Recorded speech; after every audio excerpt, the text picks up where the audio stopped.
Hello friends, how are you? Welcome to my channel BP Antaranga. So আপনাদের দেখাবো যে কিভাবে আমি রুবিক্স কিউব মিলাই। আর কথা হচ্ছে, আমি রুবিক্স কিউবের মাস্টার না। সো আমি 2 থেকে 3 মিনিটের মধ্যে রুবিক্স কিউবকে মিলে দেয়, সেটা আমি আমার পক্ষ থেকে আমি দেখাবো। আর নেক্সট ভিডিওতে আমি দেখাবো যে কীভাবে যায় বা কীভাবে মেলানো হয়, সেই নিয়মটা আমি দেখাই দিব।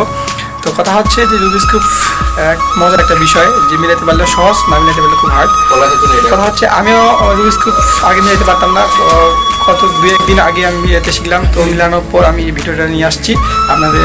এই ভিডিওর মধ্যে আমি দেখাবো আমি কীভাবে মিলাই, আর নেক্সট কীভাবে রুবিক্স কিউব মিলাই সেই নিয়মটা দেখাই দিব। আর কথা হচ্ছে যে যদি ভিডিওটি ভালো লাগে, লাইক কমেন্ট শেয়ার করবেন, সাবস্ক্রাইব করবেন, বেল আইকনটি বাজিয়ে দেবেন।